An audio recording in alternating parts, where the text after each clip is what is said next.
같이 사도신경으로 우리의 신앙을 고백하겠습니다.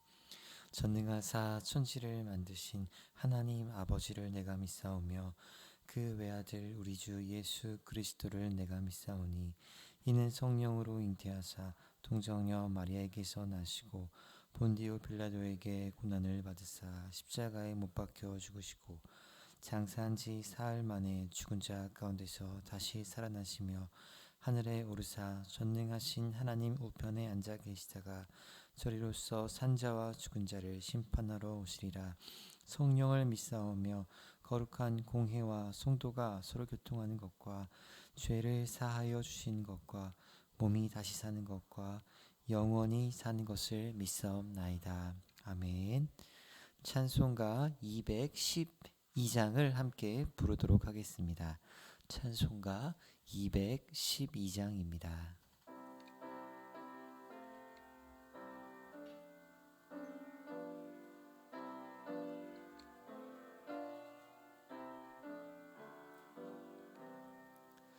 겸손히 주를 섬길 때 괴로운 일이 많으나 구주여 내게 힘 주사 잘 감당하게 하소서.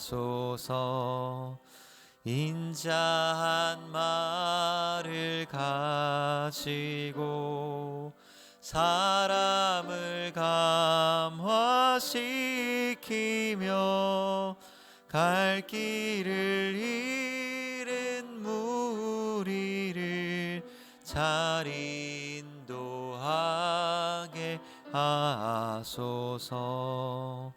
구주의 귀한 인내를 깨달아 알게 하시고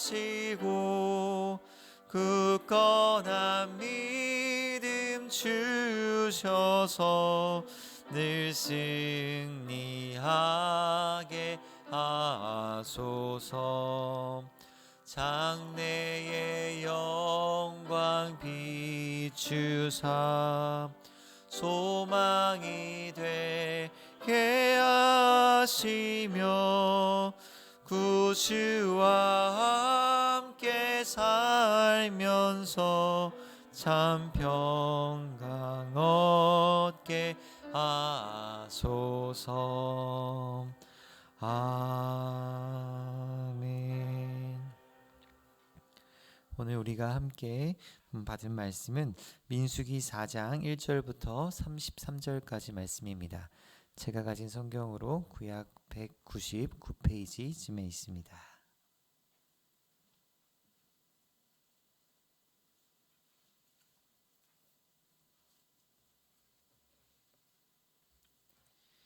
제가 1절부터 33절까지 한 절씩 교독하도록 하겠습니다. 민수기 4장 1절부터 33절까지 말씀입니다.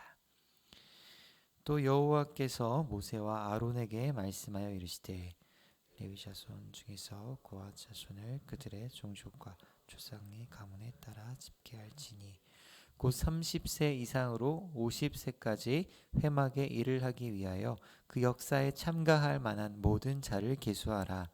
고핫 자손이 회막 안의 지성물에 대하여 할 일은 이러하니라.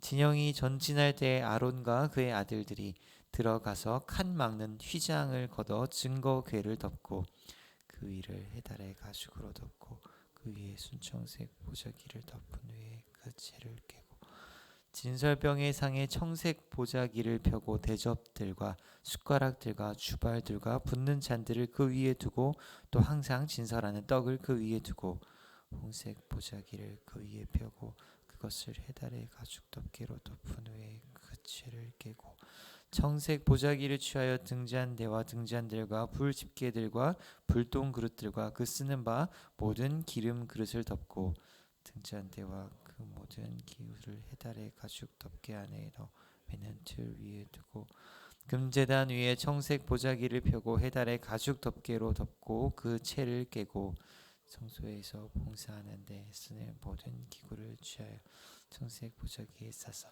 해달의 가죽 덮개로 덮어 매는 틀 위에 두고 제단에 재를 버리고 그 제단 위에 자색 보자기를 펴고 봉사하는 데 쓰는 모든 기구 곧 부름기는 그릇들과 고기 갈고리들과 부삽들과 대야들과 제단의 모든 기구를 두고 해달의 가죽 덮개를 그 위에 덮고 그 채를 깰 것이며 진영을 떠날 때 아론과 그의 아들들이 성소와 성소의 모든 기구 덮는 일을 마치거든 고아 자손들이 와서 맬 것이니라. 그러나 성물을 만지지 말라. 그들이 죽으리라.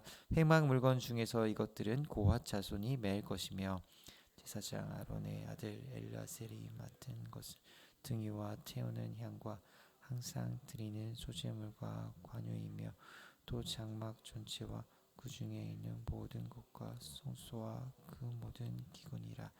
여호와께서 또 모세와 아론에게 말씀하여 이르시되 너희는 고앗 자손의 지파를 레위인 중에서 끊어지게 하지 말지니 그들이 지성물에 접근할 때 그들의 생명을 보존하고 죽지 않게 하기 위하여 이같이 하라. 아론과 그의 아들들이 들어가서 각 사람에게 그가 할 일과 그가 맬 것을 지휘하게 할지니라. 그들은 잠시라도 들어가서 성소를 보지 말라. 그들이 죽으리라. 여호와께서 또 모세에게 말씀하여 이르시되 게르손 자손도 그 조상의 가문과 종족에 따라 계수하되 30세 이상으로 50세까지 회막에서 복무하고 봉사할 모든 자를 계수하라. 게르손 종족의 할 일과 맬 것은 이러하니 곧 그들이 성막의 휘장들과 회막과 그 덮개와 그 위에 해달의 가죽 덮개와 회막 휘장 문을 매며 들의 휘장과 성막과 제단 사방에 있는 들의 휘장물과 그 줄들과 그것에 사용하는 모든 기구를 매며 이 모든 것을 이렇게 맡아 처리할 것이라. 게르손 자손은 그들의 모든 일 곧 맬 것과 처리할 것을 아론과 그의 아들들의 명령대로 할 것이니 너희는 그들이 맬 짐을 그들에게 맡길 것이니라. 게르손 자손의 종족들이 회막에서 할 일은 이러하며 그들의 직무는 제사장 아론의 아들 이다말이 감옥도 갈지라. 너는 무라리 자손도 그 조상의 가문과 종족에 따라 계수하되 30세부터 50세까지 회막에서 봉사할 모든 자를 계수하라.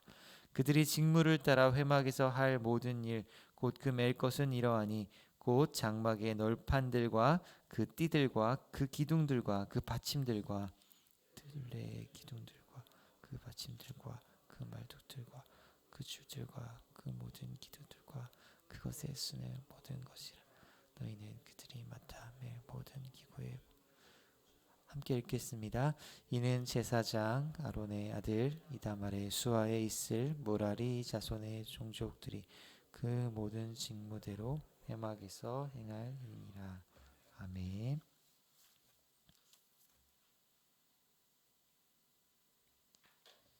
네, 이른 새벽에 주님 전에 올라오시면서 11분의 성도님이 일천번제 예물을 드리셨습니다. 새벽 예배에 나오신 성도님들을 환영하고 축복합니다. 오늘 본문은 민수기 3장에서 시작된 레위 지파의 인구 조사가 계속 이어지고 있습니다. 1절부터 33절까지 이어지는 오늘 본문의 인구 조사에는 특별히 고핫 자손, 게르핫 자손, 그리고 무라리 자손별로 다른 임무가 주어지고 있습니다. 말씀을 통해 하나님의 일을 감당하는 원리에 대해 함께 나누고자 합니다. 첫 번째로 하나님의 일은 하나님의 때와 하나님의 방법에 따라 감당하는 것입니다. 오늘 본문에 하나님께서 레위 지파의 고핫 자손과 게르손 자손과 무라리 자손을 부르실 때 공통적인 한 가지 조건이 있었습니다. 바로 3절에 보시면 30세 이상으로 50세까지의 사람들이었습니다. 23절에 보시면 게르손 자손에게 일을 맡길 때도 30세부터 50세 사이로 부르시고 30절에 무라리 자손도 동일하게 30부터 50세 사이의 사람들에게 일을 맡기십니다. 왜 하나님께서는 3장 15절의 인구조사에서는 1개월 된 이상 된 남자를 계수하셨다가 이번엔 30에서 50 사이의 사람들을 따로 계수하시는 것일까요? 3절에 보면 이들이 회막의 일을 하기 위하여 30세부터 50세라는 특별한 조건이 붙어 있음을 알 수 있습니다. 다시 말해 회막과 관련된 거룩한 일은 나이가 어려 아직 미성숙한 사람은 감당할 수 없는 일이었습니다. 또 회막의 일은 육체 노동이 필요한 특수한 일이었기 때문에 50세가 넘는 사람들이 감당하기에는 벅찬 일이었습니다. 그러기에 회막에서 섬기는 사람은 30세부터 50세라는 특별한 나이 제한이 필요했던 것입니다. 그렇습니다. 전도서 3장 1절 말씀에 보면 범사에 기한이 있고 천하 만사가 다 때가 있다는 그 말씀처럼 하나님의 일도 다 때와 기한이 있습니다. 일할 수 없는 밤이 속히 오기 전에 일할 수 있을 때에 일하는 것이 세월을 아끼는 지혜일 것입니다. 그러므로 우리의 건강이 허락하면 허락하는 대로, 또 허락하지 않는다면 허락하지 않는 대로 내가 할 수 있는 것으로 주님을 섬기시기 바랍니다. 주 안에서의 우리의 모든 수고가 결코 헛되지 않을 줄 믿습니다. 하나님께서는 오늘 본문에 이처럼 특별한 때를 따라 일할 사람을 부르시는 동시에 하나님께서는 일하는 순서와 방법 또한 하나하나 세밀하게 지정해 주십니다. 그래서 4절과 5절 말씀부터는 이스라엘이 진영을 전진할 때 회막 안에 지성물에 대하여 할 일을 상세히 말씀해 주셨습니다. 예를 들어 증거계를 덮을 때는 칸 막는 휘장을 걷어 덮고 또 그 위를 해달의 가죽으로 덮고 그 위에 순청색 보자기를 덮은 후에 그 채를 꿰라 이렇게 말씀합니다. 15절 말씀도 같이 함께 읽도록 하겠습니다. 진영을 떠날 때 아론과 그의 아들들이 성소와 성소의 모든 기구 덮는 일을 마치거든 고핫 자손들이 와서 맬 것이니라. 그러나 성물은 만지지 말라. 그들이 죽으리라. 회막 물건 중에서 이것들은 고핫 자손이 맬 것이며. 아멘. 하나님께서는 이스라엘 사람들이 진영을 떠나 이동할 때 고핫 자손들이 할 일을 특별히 지정해 주셨습니다. 그것은 고핫 자손들이 성물을 메고 가라는 것입니다. 성물을 무겁다고 수레에 태우거나 하는 방식으로 운반하는 것이 아니라 어깨에 메고 가라는 방식을 특별히 지정해 주셨습니다. 그런데 사무엘하 6장에 베레스 우사 사건을 보면 다윗은 여호와의 궤를 들여올 때 하나님의 궤를 이 지정한 방법대로 고핫 자손이 메고 오도록 하지 않고 새 수레에 싣고 오게 했다라고 이야기합니다. 하나님의 궤를 수레에 싣는 것은 블레셋 사람들이 자신의 진영에 있던 하나님의 궤를 옮길 때 사용했던 이방 종교의 방법이지 하나님의 방법이 아니었습니다. 이러한 잘못된 방법과 과정 가운데 베레스 우사라는 하나님의 진노를 터뜨리십니다. 그래서 사무엘상 6장 12절에 오벳 에돔의 집에서 다윗성으로 하나님의 궤가 다시 한번 이동할 때는 수레가 아닌 궤를 매는 방식으로 운반하는 것을 알 수 있습니다. 그렇습니다. 하나님의 일은 결과보다 과정이 더 중요합니다. 결과는 하나님이 주시는 것이기에 하나님께 맡기고 우리는 바른 과정과 바른 방법으로 일해야 할 것입니다. 인천과 가까운 김포에 가면 김포 성문교회라는 곳이 있습니다. 제가 아는 목사님이 부목사로 사역하고 있는 곳입니다. 이 교회 홈페이지에 교회 소개 페이지에 가면 목회 전략이라는 부분에 이런 문장이 있습니다. 목회 전략, 선명성. 우리는 일을 효율적으로 하는 것보다 옳은 일을 옳은 과정으로 하는 것을 지향합니다. 이 문장을 보고 참 멋있다 하는 생각이 들었습니다. 꽁 잡는 게 매라는 식으로 분별 없이 일하는 것이 아니라 설사 그 방식이 세상 사람들이 보기엔 비효율적으로 보인다 할지라도 옳은 일을 옳은 과정으로 하겠다. 이 철학이 참 귀하게 생각되었습니다. 두 번째로 하나님의 일은 각자의 부르심에 충성하는 마음으로 감당하는 것입니다. 오늘 본문에서 하나님께서는 고핫 자손과 게르손 자손과 므라리 자손을 부르시되 그 가문에 따라 각기 다른 종류의 일을 맡기셨습니다. 그래서 고핫 자손에게는 회막 안에 지성물을 운반하는 일을 맡기시고, 게르손 자손들은 성막의 휘장들과 회막의 덮개 같은 회막의 그 텐트의 외형을 운반하는 일을 맡기셨습니다.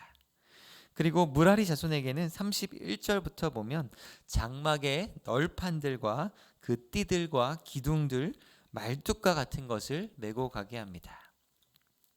그래서 육체적 노동의 강도로 본다면 이 널판들과 기둥들과 말뚝 이런 것을 메야 하는 무라리 자손들이 가장 힘든 그 육체의 노동을 감당해야 했을 것입니다. 하지만 그렇다고 해서 무라리 자손들이 하나님께 찾아가서 하나님께 대하여 왜 우리만 이렇게 힘든 일을 감당시키냐고 불평했다거나, 아니면 우리도 고아 자손처럼 거룩한 지성물을 다루는 그 일로 바꾸어 주십시오, 이렇게 요청하지 않았습니다. 하나님께서 맡기신 일이기에 그저 충성함으로 순종했던 것입니다. 네, 군대 입대해서 훈련소에서 신병 훈련 기간이 끝나고 이 자대 배치를 기다리게 될 때 국군 장병들이 가장 위로와 은혜를 받는 찬양이 있다고 합니다. 그 찬양이 무엇일까요? 바로 주님 말씀하시면 이라는 찬양이라고 합니다. 주님 말씀하시면 내가 나아가리다. 주님 말씀하시면 내가 멈춰서리다. 나의 가고 서는 것 주님 뜻의 안에 있으니 오 주님 나를 이끄소서. 그래서 주님이 인도하시는 대로 그 일이 힘든 일이던 그렇지 않던 주님의 뜻으로 알고 순종하겠다는 그 고백을 담아 찬양하고 위로가 된다는 것입니다. 사랑하는 제2가족 여러분, 우리의 삶도 마찬가지인 것 같습니다. 우리의 주인이신 하나님께서는 어떤 사람에게는 5달란트를 주시고, 또 어떤 사람에게는 3달란트를 주시고, 어떤 사람에게는 1달란트를 주셨습니다. 하나님의 주권에 따라 각자에게 맡기신 달란트가 다른 것입니다.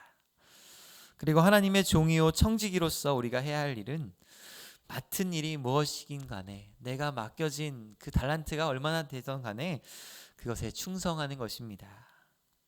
하나님께서는 5달란트 받은 자에게 5달란트 남겼다고 해서 더 많이 칭찬하시거나 3달란트 맡긴 자에게 3달란트 남겼다고 해서 5달란트보다 더 적게 남겼다고 해서 덜 칭찬하지 않으셨습니다.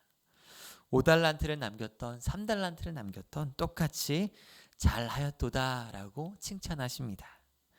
우리 하나님의 관심은 얼마나 많이 남겼느냐에 그 결과에 관심을 두는 것이 아니라 주인이신 하나님의 명령에 작은 일이라 할지라도 그 일에 내가 충성했냐 순종했냐를 보시기 때문입니다. 그래서 하나님께서 맡기신 그 일 앞에는 더 귀한 일, 덜 귀한 일이 없습니다. 목회자라고 해서 더 귀한 일을 하고 성도라고 해서 덜 귀한 일을 하는 것이 아닙니다. 그저 각자의 부르심이 다른 것뿐입니다. 그래서 우리 하나님은 내가 사람들 보기에 세상적으로 보기에 귀한 일을 했냐 그렇지 않았느냐가 아니라 내가 하나님의 일에 얼마나 순종하고 충성했느냐를 보시는 분이십니다. 그러면 사랑하는 제2가족 여러분, 하나님께서 내게 맡기신 일이 무엇이든 정말 하나님 앞에서 하는 마음으로 두렵고 떨림으로 일하시기 바랍니다. 맡은 자에게 구할 것은 충성이라는 말씀을 기억하며 충성하시고 그 결과는 겸손히 하나님께 맡기시기 바랍니다. 그래서 우리가 각자의 일에 열심으로 충성할 때 하나님께서는 잘하였도다 충성된 종아, 내가 적은 일에 충성하였으니 더 큰 일도 맡기리라, 이렇게 말씀하실 것입니다. 이제 말씀을 정리하겠습니다. 하나님께서는 레위 자손에게 회막의 일을 하도록 할 때 30세부터 50세까지의 사람들을 또 구별하여 부르셨습니다. 그 나이대가 회막의 일을 감당할 수 있는 가장 적절한 나이대였기 때문입니다. 그러므로 우리도 할 수 있을 때 하나님께서 맡기신 일들을 충성으로 감당하면 좋겠습니다. 무엇보다 우리는 어쩌면 이 본문의 레위 사람들보다 더 거룩한 일을 하도록 부름받은 사람들이라는 생각을 했습니다. 하나님께서는 성도 한 사람 한 사람의 몸을 거룩한 성령을 모시고 살아가는 성령의 전으로 삼아주셨기 때문입니다.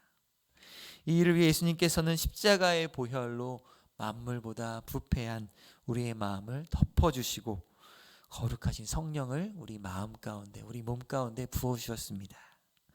그러므로 우리가 이 거룩한 성령을 모시고 오늘 하루도 일을 할 수 있을 때 하나님을 위해 충성함으로 살아가는 저 여러분 되시기를 축원합니다. 기도하겠습니다. 하나님 아버지, 우리를 거룩한 제사장 삼으시고 또 우리의 몸을 거룩한 성령이 거하시는 성령의 전으로 삼아 주심에 감사합니다. 오늘도 그 성령을 모시고 정말 하나님 앞에서 내게 맡겨진 일에 충성되어 살아가게 하여 주시옵소서. 그 일이 무엇이든 주님, 그 일에 대하여 불평하는 것이 아니라 내가 할 수 있을 때 감사함으로 주님께 충성할 때 우리의 모든 수고가 주 안에서 헛되지 않을 줄 믿습니다. 그럼 오늘도 주님을 사랑하는 마음으로, 이웃을 사랑하는 마음으로 일할 수 있도록 성령의 능력과 지혜와 사랑을 충만하게 부어 주시옵소서. 또 주님 앞에 나아올 때 귀한 예물을 가지고 나온 손길들이 있습니다. 주님께서 기쁘게 받아주시고 또 마음에 거룩한 소원들을 허락하시며 그 소원을 하나님의 때 하나님의 방법으로 주님 이루어 주시옵소서. 감사드리며 이 모든 말씀 살아계신 예수님의 이름으로 기도드립니다. 아멘. 하늘에 계신 우리 아버지여, 이름이 거룩히 여김을 받으시오며 나라의 임하옵시며 뜻이 하늘에서 이룬 것 같이 땅에서도 이루어지이다. 오늘날 우리에게 일용할 양식을 주옵시고 우리가 우리에게 죄 지은 자를 사하여 준 것 같이 우리 죄를 사하여 주옵시고 우리를 시험에 들게 하지 마옵시고 다만 악에서 구하옵소서. 대개 나라와 권세와 영광이 영원히 있사옵나이다. 아멘.